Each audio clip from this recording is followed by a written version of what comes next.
আমি কিন্তু, আপনারা হয়তো খেয়াল হুম, করেছেন যে আমি কিন্তু মানে গালিগালাজ করি না, আমি ভালো আমি হয়ে সেটাই গেছি। লক্ষ্য করলাম, আমি খুব সচেতন ভাবে গালি একটা করে দেওয়া যেত, রাইট?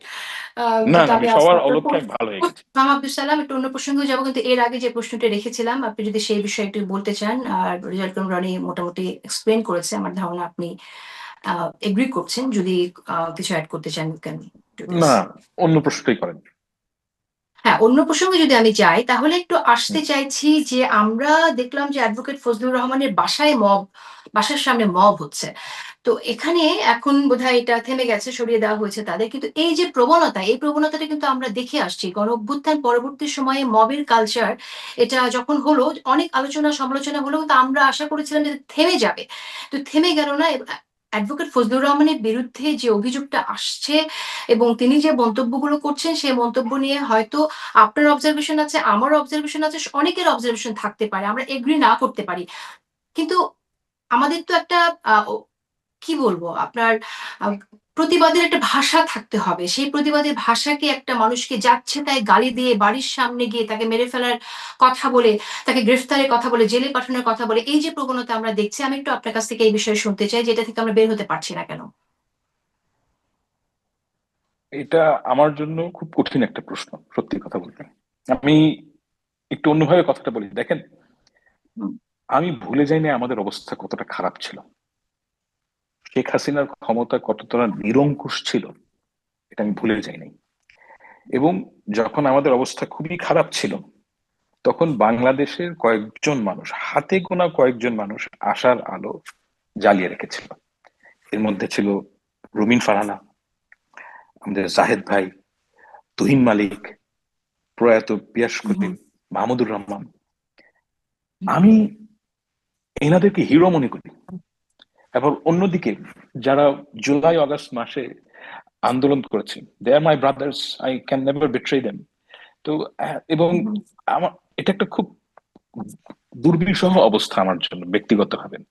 আমি আমার ওই ছোট ভাই আবিদের কথা বলতে চাই যে আপনারা প্লিজ কাউকে ছেড়ে যান না। কেউ এটা কাউরে নিয়ে ছেড়ে যায় না, রাইট। কেউ কাউকে ছেড়ে যান না, আই ফিল দ্যাট। এবং আই ফিল ভেরি ব্যাড যে আমাদের দেশের মানুষ, মানে ওই যে কবি বলেছেন না যে স্বাধীনতা পেলেই আমরা ছাপরি হয়ে যাই।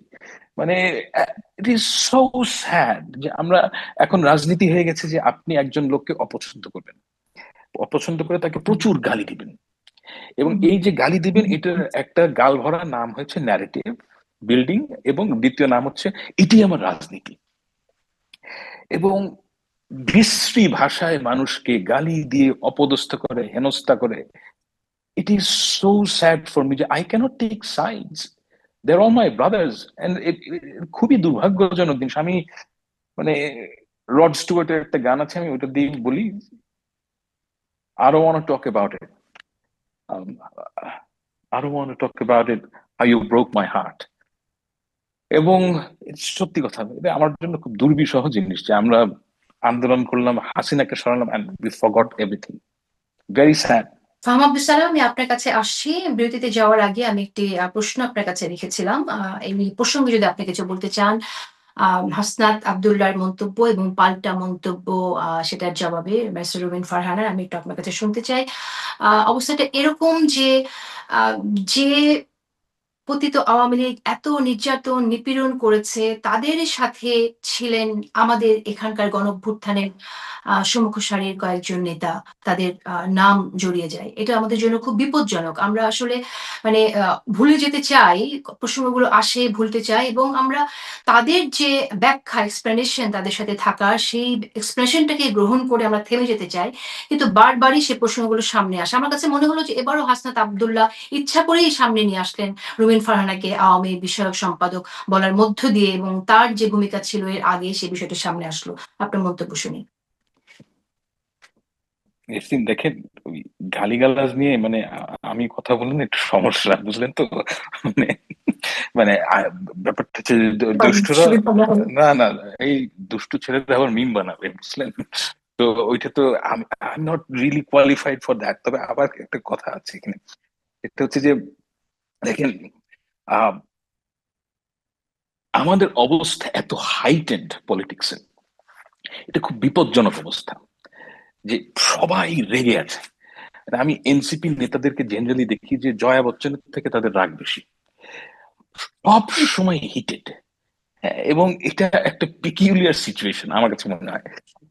এবং এই যে গালিগালাজের যে পরিস্থিতি, এটা কিন্তু এই কারণেই তৈরি হচ্ছে, মানে যেটা আপনাকে আগে বললাম যে একে গালি দিবে, একে গালি দিবে, দিস ইজ নট গুড। বাংলাদেশের মানুষ আমাদের কাছ থেকে এটা এক্সপেক্ট করে না, এবং এটার জন্য প্রত্যেকটা পক্ষ দায়ী আছে। মানে আমি কাউকে এখানে এক্সোনারেট করছি না, প্রত্যেকটা পক্ষের দায় আছে এটার মধ্যে। এবং যে জিনিসটা দরকার, ডেফিনেটলি, মানে রুমিন আওয়ামী লীগের লোক না, ডেফিনেটলি না।